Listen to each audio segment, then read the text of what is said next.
사도행전 13장 1절 3절이 왜 중요한가 하니까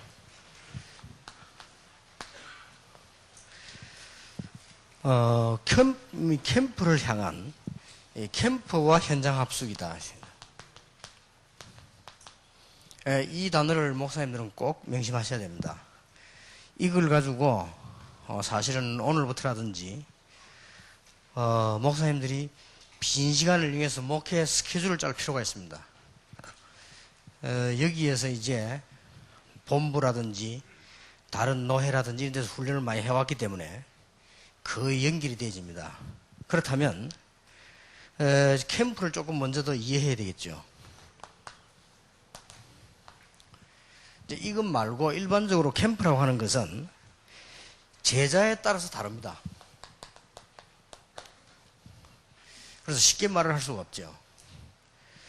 그리고 캠프는 현장 따라서 다르죠. 그래서 이게 우리가 쉽게 이렇게 말을 할 수가 없습니다. 더 중요한 것은 하나님의 시간표에 따라서 다릅니다. 그래서 지금 현재 우리가 좀 도와주고 싶지만은 다른 교단에서 전도 이렇게 하는 거 보면은 하나만 가지고 단편적으로 이렇게 하자 저렇게 하자 근데 전도가 그래가지고 되어질 수도 있지만은 전도는 사실 그런 게 아니죠.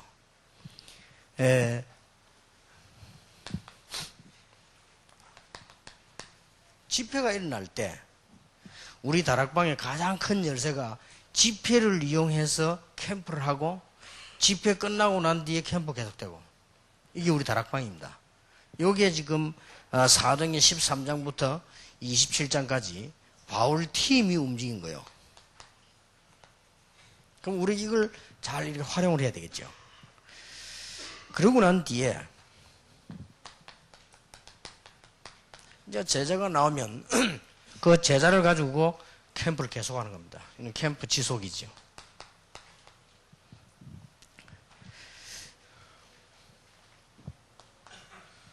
네, 그리고 우리는 사건이나 어떤 현장이나 이렇게 삶을 이용해서 캠프를 계속하는 겁니다. 이 말이 무슨 말인가 하니까 목사님들이 지금부터 옛날에 있었던 건 다 있은 거고 지금부터 이렇게 아무리 작은 교회든 큰 교회든 상관없이 이 캠프 이 스케줄을 짤 필요가 있습니다. 그 중에 제일 중요한 것이 1년이면 1년, 6개월이면 6개월, 3개월이면 3개월 단위를 두고 이렇게 한 지역을 공략을 하는 겁니다. 아주 중요합니다.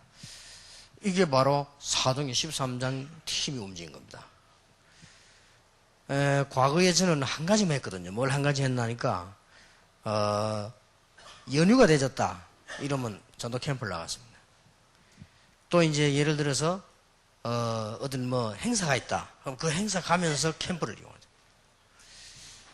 뭐 예를 들면 우리 학생 하나가 저 다른 지역에서 졸업식을 한다 그럼 우리 팀이 가야 되잖아요. 가면서 뭘 가는 그냥 가는 게 아니라 캠프 준비를 다 해가지고 이런 것도 굉장히 효과가 있습니다. 근데 그거는 삶을 이용해서 하는 거지만은 스케줄을 짠 건 아니죠. 이제 생겨나는 대로 하는 거고요. 여러분이 제일 중요한 건 지금부터 이제는 한 지역을 하나씩 공략을 하는 캠프를요. 이 교회가 시작하는 겁니다. 새로운 역사가 일어납니다. 아마 여러분이 좀 귀담아 들으시고요. 하나님의 새 은혜를 좀 체험하셔야 될 겁니다. 분명히 그렇게 되어집니다. 그 중에 아주 중요한 것이 이겁니다. 어떤 현장을 놓고는 아주 쉽게 말하면 한 지역을 놓고 특별하게 전도하기 위한 합숙입니다.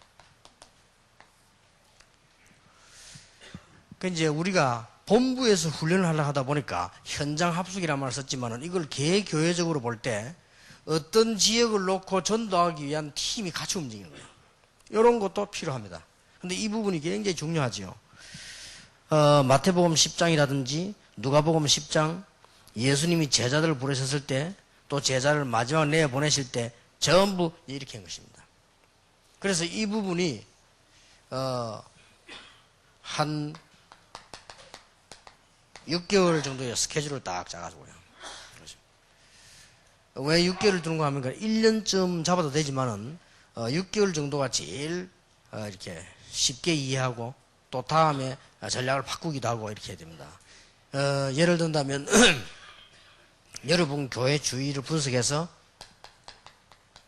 아파트가 있다. 이렇게 할 때 전략적으로 이사 갈 수 있는 사람도 이쪽으로 이사를 보내고요. 어차피 뭐 아파트 생활해야 되는데 저쪽으로 이사를 가고. 또 이제 새 아파트 들어올 때는 더더욱이나 아주 좋은 기회죠. 이렇게 쭉 집어넣고요.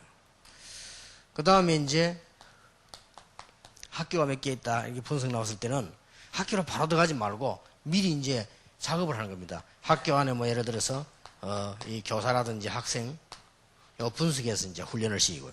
이렇게 하다가 이제 캠프를 들어가는 겁니다. 이런 작업을 목사님이 목회에서 직접 주도해 줘야 돼요. 한 1, 2년 하고 나면 진짜 열매 납니다. 본부에서 하는 캠프는 사실은 하나님의 역사를 보고 배우는 거지 지역 살리는 데는 조금 거리가 멀 수도 있거든요. 이제 본부에서 뭐 저 미국 가서 캠프 한다는 거 보면서 많은 은혜를 받죠. 그러나 이쪽 지역 안에서는 이제 이런 구체적인 일이 벌어져야 됩니다. 이거 할 때는 합숙이라는 의미는 팀이 이제 함께 한다는 뜻입니다. 꼭 같이 잔다는 말이 아니고 딱 같이 함께해서 이렇게 계속. 바울은 이렇게 했기 때문에 합숙이란 말을 썼어요. 그래서 사도행전 13장 1절 팀이 합숙팀입니다. 같이 막 지역 돌면서. 이런 이제 본격적인 전도 운동을 할 필요가 있다. 자, 캠프는 성령의 역사를 체험하는 가장 올바른 길이 되어집니다. 캠프는 쉽게 우리가 뭐다 이렇게 말할 수가 없습니다. 그야말로 이 영어 그대로요. 캠프는 이게 빛을 발하는 것이기 때문에.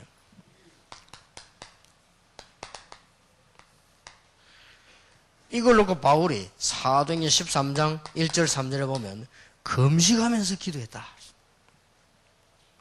이래서 교인들이 캠프 나가는 것도 중요하지만은 하나님 주시는 힘을 얻는 캠프의 아주 중요한 세 단계, 굉장히 중요한 것입니다.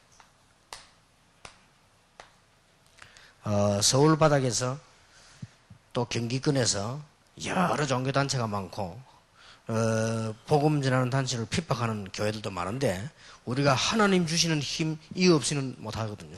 그래서 이 캠프할 때 성령 주면 반드시 이 일들이요. 사도행전 19장 1절 7절에 보면 언제든지 에베소 복음하기 전에 성령 충만한 역사들이 만나죠. 이런 것들이 만납니다.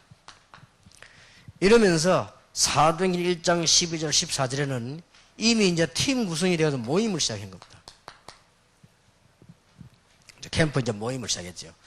캠프의 세 가지 중요한 원리. 먼저 구성된 멤버들이 성령 충만함입니다. 그래서 제가 이걸 보여주려고 한 겁니다.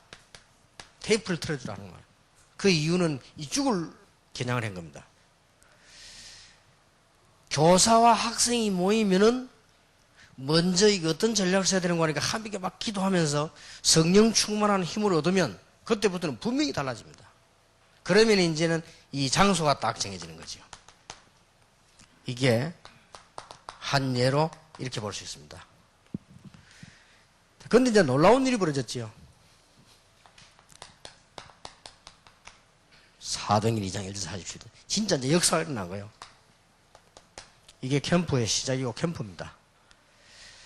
하나님의 능력이 나타나고 말이지요. 막 전도문이 열리고, 전도문 열리면서 세계문이 열리고, 말씀이 막 살아서 역사하고 말이에요. 그렇게 막는데 제자가 막 일어나고요.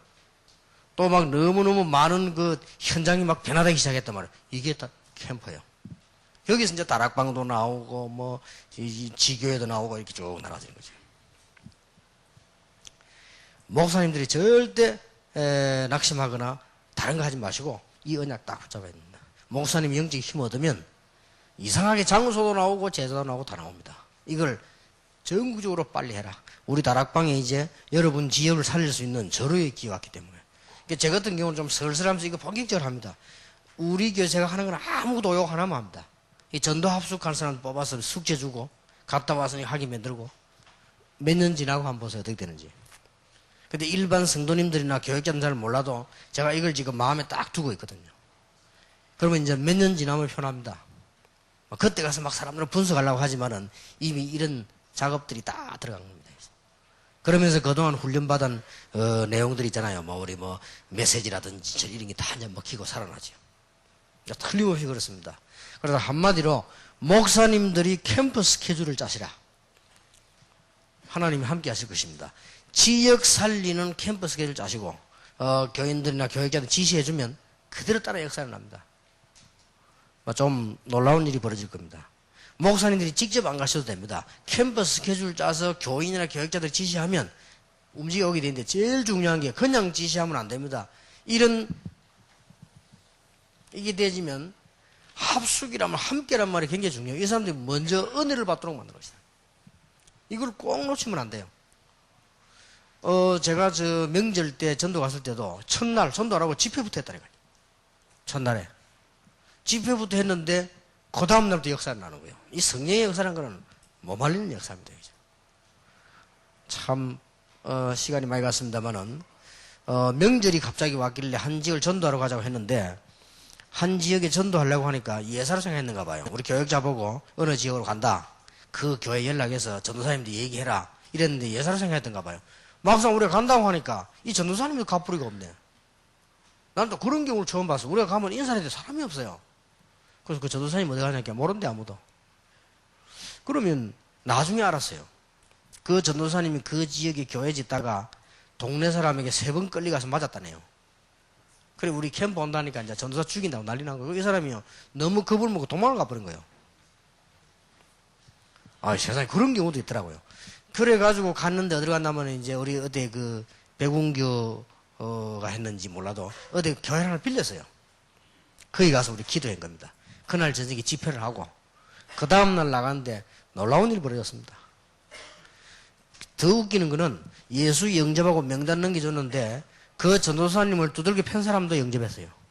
그 전도사님 놀란 거, 이 사람이 예수 영접했냐? 그렇다 하니까 도저히 안 믿어진다. 그러니까 이제 그때부터 이제 여기서 하나님이 이제 증거를 주시거든요. 그러면 이제 이런 일이 벌어집니다. 이게 캠프입니다. 이 일을 바울이 계속 지속해나 전 세계로 지역으로 지속해 나가다. 마가 다락방에서 일어난 일을 전 지역에다가 믿을 때 성령 받았냐 말도 무슨 말인가 마가 다락방에 일어났던 역사를 물어본 겁니다. 또 사도행전 18장 24절 28절에도 아볼로에게 물었던 질문이 그 질문입니다. 그래서 마가 다락방에서 일어난 이 캠프가 전 지역으로 번져나가도록 스케줄 짜시라. 이제 지금쯤 되면 이제 할 수 있는 일꾼들이 몇 명 나오지요. 이렇게 시작하면 됩니다. 그러면 하나님이 기뻐하셔가지고 여러분 주위의 모든 일들 또 뭐 사람 다 부지실 것입니다. 자 시간이 다 갔습니다. 이제 목사님들이 진짜 이제는 힘을 얻으시고 이런 전도하면서요 교회를 조금 갱신시키기 필요합니다. 교회를 가고 싶은 교회를 만들어야 돼요. 그 제가 이렇게 전도하러 가다가 교회 빌려서 어느 교회를 들어가 보면 진짜 교회 오기 싫게 만들어 놨습니다. 교회를 좀 오고 싶도록 다 이렇게 만들어요. 교회가 한만 작아도 교인들이 이런 전도돼서 와지면 은혜 받도록 이렇게 딱 만들어. 이렇게만 준비해 주시면 여러분들한테 놀라운 일이 벌어집니다. 결국은 캠프에서 어디로 가는데 이리 가니까요. 결국은 여기서 이제 은혜 받아서 또 캠프하게 되는 거예요. 그래서 여러분 교회만 조금 준비하시면 전도에 막 큰 문이 열려지게 될 것입니다. 제 얘기를 듣지 마시고 하나님께서 시대적인 종들에게 주시는 근거라고 생각하고 붙잡고 나가시면 교회마다 전도 큰 역사가 일어나게 될 것입니다. 기도하겠습니다. 하나님께 감사를 드리며 주의 사자들에게 새로운 캠프 또 전도 캠프 합숙에 대한 의미를 이야기하시며 제자들이 바울팀처럼 은혜 받게 하시고 마가다락방에서 시작된 팀들이 은혜 받은 것처럼 교회마다 새로운 시작이 되게 해 주옵소서. 살아계신 주 예수 그리스도 이름으로 기도하옵나이다. 아멘.